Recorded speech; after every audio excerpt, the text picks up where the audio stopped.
Arora easy education में सभी दर्शकों का हार्दिक स्वागत है। इस वीडियो में मैं आपको पल्स मॉड्यूलेशन व पल्स मॉड्यूलेशन की प्रकार और उनमें से पहला pulse modulation pulse amplitude modulation या पैम के बारे में समझाऊंगा। तो शुरू करते हैं। पल्स मॉड्यूलेशन क्या होता है?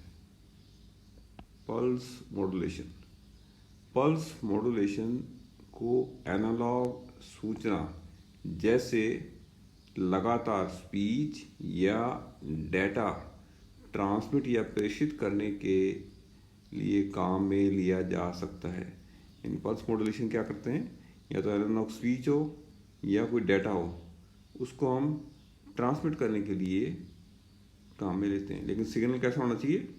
लगातार सिग्नल, नॉर्मल एनालॉग सिग्नल होना चाहिए। इसमें तरंग वेव को जो कि लगातार है रेगुलर इंटरवल पर सैंपल किया जाता है। जो आपकी वेव है या सिग्नल है जिसको कि आपने ट्रांसमिट करना है, उसको एक निश्चित अंतराल के बाद में सैंपलिंग किया जाता है। यानी निश्चित अंतराल के बाद में उनकी वैल्यू को चेक किया जाता है, उस वैल्यू के सिग्नल को लिया जाता है। इसको बोलते हैं सैंपलिंग। सिग्नल से संबंधित सूचना को सैंपलिंग टाइम्स पर ही ट्रांसमिट किया जाता है। जो सिग्नल है उसमें से सिग्नल की लगातार ट्रांसमिट नहीं करते, उस सिग्नल में से जिस एक रेगुलर इंटरवल में हमने जो सैंपलिंग की है उन टाइम्स पर हमने उनकी वैल्यू ली है, तो उसी पार्ट को हम ट्रांसमिट करते हैं। इसके साथ सिंक पल्सेज भी आवश्यक हो सकती हैं। कई बार हमें इसके साथ सिंक पल्सेज भी भेजते हैं ताकि ट्रांसमीटर और रिसीवर की आपस में सिंक्रोनाइजेशन बनी रहे। रिसीविंग एंड पर सैंपल से संबंधित सूचना को मूल तरंग के रूप में बनाया जाता है। जो आपका रिसीविंग एंड पे क्या करेंगे, हम सैंपल्स से उसकी मूल सूचना को अलग करके वापस रिसीव कर लेंगे। AM व FM में लगातार सूचना काम में ली जाती है। AM या FM हमने ऑलरेडी पढ़े हैं, उसके अंदर किसी भी एनालॉग सिग्नल को हम AM या FM की हेल्प से मॉड्यूलेट करते हैं। तो इनमें लगातार सूचना काम में, जबकि इस मॉड्यूलेशन में यह लगातार नहीं ली जाती। तो यहाँ पर ये सूचना ये लगातार नहीं ले जाएगी। AM FM में तो पूरी वेव लगातार हम मॉड्यूलेट कर रहे हैं और लगातार ही उसमें कन्वर्ट हो रही है, जबकि पल्स मॉड्यूलेशन में ऐसा नहीं होगा। अतः आउटपुट में थोड़ा डिस्टॉर्शन होगा। तो आउटपुट क्या होगी कि बिल्कुल इनपुट की रेप्लिका नहीं होगी, बिल्कुल इनपुट की जैसी नहीं होगी, कुछ डिस्टॉर्शन में आएगा, क्योंकि हमने सूचना को लगातार ट्रांसमिट नहीं किया है, उस सर्टेन इंटरवल्स पर सूचना का मेजर किया, उसको ट्रांसमिट किया है। तो उनका जो ओवरऑल रिस्पॉन्स है वो अप्रॉक्सीमेटली जो सिग्नल के जैसा ही होगा, लेकिन 100% जो है वैसा नहीं हो सकता, तो कुछ डिस्टॉर्शन हो सकता है। पल्स मॉड्यूलेशन दो प्रकार का होता है।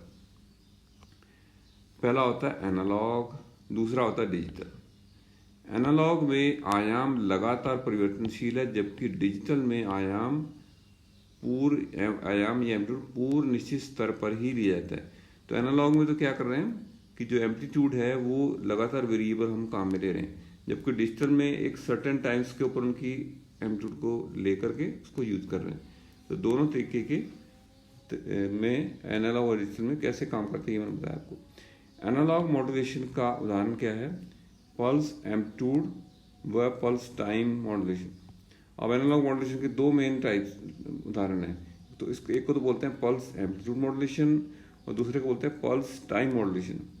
और डिजिटल मॉड्यूलेशन के उदाहरण क्या है? पल्स कोड मॉड्यूलेशन व डेल्टा मॉड्यूलेशन। तो ये दोनों के एग्जाम्पल हैं। एनालॉग मॉड्यूलेशन के तो है पल्स एम्पलीट्यूड मॉड्यूलेशन व पल्स टाइम मॉड्यूलेशन, जबकि डिजिटल मॉड्यूलेशन का उदाहरण है पल्स कोड मॉड्यूलेशन व डेल्टा मॉड्यूलेशन। मॉड्यूलेशन सिस्टम्स में सैंपलिंग काम में ली जाती है। यहाँ पर हम एक बार एक चीज पर जोर दे रहे हैं कि हम सैंपलिंग काम में लेंगे। सैंपलिंग का मतलब है कि कोई भी एनालॉग या लगातार वेरी होने वाली वेव है उसको एक सर्टेन टाइम्स के ऊपर मेजर करना, सैंपल करना और उसको ही ट्रांसमिट करना, ये कहलाती है सैंपलिंग। सैंपल एम्पलीट्यूड लेने के तरीके के अनुसार अलग अलग प्रकार का डिजिटल मॉडल होता है। अब सैंपल एम्पलीट्यूड हम कैसे मेजर कर रहे हैं, कैसे ले रहे हैं, तो उसके अकॉर्डिंग डिजिटल मॉड्यूलेशन की अलग अलग टाइप होती हैं। पल्स एम्पलीट्यूड मॉड्यूलेशन AM से व pulse time modulation frequency modulation FM से मिलता है। अब एम्पलीट्यूड मॉड्यूलेशन मिलता है मॉड्यूलेशन पल्स मॉड्यूलेशन कौन सा है? Pulse amplitude modulation पैम। Pulse amplitude modulation किससे मिलता है?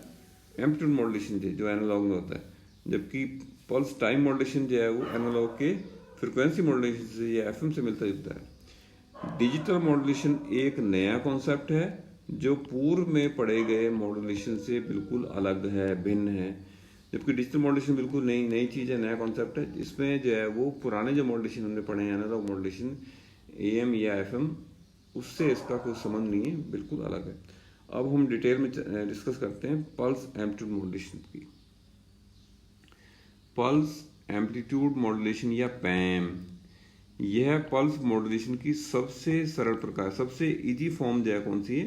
Pulse amplitude modulation. इसमें सिग्नल को रेगुलर इंटरवल्स पर सैंपल किया जाता है। अब इसमें क्या करते हैं, जैसे 1 सेकंड के बाद में, या 5 सेकंड के बाद में, या 1 माइक्रो सेकंड के बाद में, या 100 माइक्रो सेकंड के बाद में, एक सर्टेन टाइम इंटरवल के ऊपर हम सिग्नल की वैल्यू को सैंपल करते हैं या उसकी वैल्यू को मेजर करके निकाल लेते हैं। वह सैंपल को सैंपलिंग के समय सिग्नल के उस क्षण आयाम के समानुपाती बनाया जाता है। अब जो सैंपलिंग की हमने, तो उस सैंपल सिग्नल की जो एम्पलीट्यूड है उसके कॉरस्पॉन्डिंग उसका आयाम लेते हैं, एम्पलीट्यूड लेते हैं। यानी जो पल्स का आयाम है वो कितना लेंगे, एम्पलीट्यूड कितना लेंगे, सिग्नल की उस टाइम पर क्या एम्पलीट्यूड है उसके प्रोपोर्शनल है। यदि सिग्नल का एम्पलीट्यूड ज़्यादा है तो पल्स की एम्पलीट्यूड ज़्यादा आएगी, और सिग्नल का एम्पलीट्यूड कम है तो पल्स की एम्पलीट्यूड कम आएगी। यानी पल्स की एम्पलीट्यूड सिग्नल की एम्पलीट्यूड के प्रोपोर्शनल बनाई जाती है, समानुपाती बनाई जाती है। अब इसमें फिगर A में जो है वो हमने कोई सिग्नल दिखाया है, फिगर B में हमने जो है वो पल्स एम्पलीट्यूड मॉड्यूलेशन के लिए इसमें पल्सेज ऐड किए हैं। तो हम देख रहे हैं कि यहाँ पर पल्स जो है वो सिग्नल का जितना एम्पलीट्यूड है उसके कॉरस्पॉन्डिंग पल्स का एम्पलीट्यूड वेरी करता है।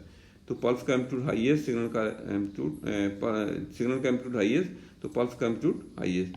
और जैसे जैसे सिग्नल की एम्पलीट्यूड कम हो रही है, नेगेटिव हो रही है, तो पल्स की एम्पलीट्यूड भी नेगेटिव होती चली जा रही है। उसके बाद फिगर 3 में क्या दिखाया हमने कि सारी पल्सेज का जो एम्पलीट्यूड पॉजिटिव है, पॉजिटिव साइड में ले रहे हैं। इसमें हमने क्या किया, एक कांस्टेंट वैल्यू की DC जो है ऐड कर दी, जिससे क्या हुआ कि इस साइड वाले तो पल्सेज का एम्पलीट्यूड जो है वो एक सर्टेन DC लेवल से बढ़ गया, और इसमें भी बढ़ा है, लेकिन इसमें पहले नेगेटिव, तो नेगेटिव से बढ़कर सारे पॉजिटिव हुए। यानी पल्सेज के एम्पलीट्यूड सारे पॉजिटिव डायरेक्शन में आ गए। क्या किया हमने, एक DC लेवल को सभी पल्सेज के अंदर ऐड किया। तो ये 3 फिगर्स हैं। फिगर है पल्स एम्पलीट्यूड मॉड्यूलेशन का, और पहला फिगर A जो है सिग्नल है, दूसरा डबल पोलरिटी पैम जिसमें पॉजिटिव और नेगेटिव दोनों टाइप की पल्सेज दिख रही हैं, और सिंगल पोलरिटी पैम जिसमें सिर्फ एक ही पोलरिटी की जो है वो पल्सेज नजर आ रही हैं। उपरोक्त तरह से प्राप्त पल्सेज को तार या केबल से भेजा जाता है। अब जो पल्सेज मिलते हैं उसको कैरियर, उसको हम वायर या केबल से भेज देते हैं, या क्या करते हैं कैरियर वेव को मॉड्यूलेट करने का, या हम क्या करते हैं इन पल्सेज को कैरियर वेव के साथ मॉड्यूलेशन कर देते हैं फिर भेज देते हैं। पल्स एम्पलीट्यूड मॉड्यूलेशन 2 प्रकार का होता है। एक तो डबल पोलरिटी पैम जिसमें पल्सेज पॉजिटिव या नेगेटिव दोनों प्रकार की होती है, मैं ऊपर डायग्राम में आपको बताया। और दूसरा है सिंगल पोलरिटी पैम, इसमें एक DC लेवल को पल्सेज में जोड़ा जाता है। वो एक सुनिश्चित किया जाता है कि स्पंद या पल्सेज हमेशा पॉजिटिव ही प्राप्त होंगे। ये भी मैंने ऊपर आपको एक्सप्लेन कर दिया है। अब आते हैं पल्स मॉड्यूलेशन का सबसे बड़ा फायदा क्या है, कि हमें पल्स मॉड्यूलेशन का सबसे बड़ा फायदा क्या मिलना चाहिए था, इस तरह या कांस्टेंट या फिक्स एम्पलीट्यूड की पल्सेज को काम में लेना। तो हमारा सबसे बड़ा पल्स मॉड्यूलेशन क्या रीजन था कि हमें कांस्टेंट एम्पलीट्यूड की पल्सेज काम में लेनी हो।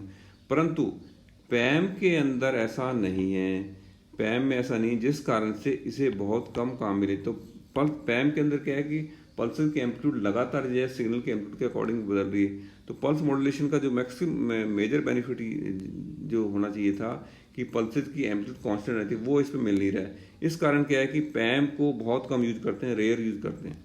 जब इसे काम में लेते हैं तो यह कैरियर को फ्रिक्वेंसी मॉड्यूलेशन करते हैं। जब पल्स एम्पलीट्यूड मॉड्यूलेशन काम में लेते हैं तो इससे क्या करते हैं, इसको हम कैरियर के साथ में फ्रिक्वेंसी मॉड्यूलेशन कर देते हैं।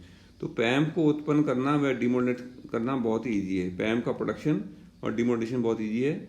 वह संकेत जिससे पैम में परिवर्तित करना एंड गेट की इनपुट पर दिया जाता है। अब ऐसे सिग्नल को जिसको कि हमें पैम में कन्वर्ट करना है, हम क्या करेंगे, एंड गेट की एक इनपुट दे देंगे जिससे गेट चाहे गए टाइम इंटरवल में खुल सके।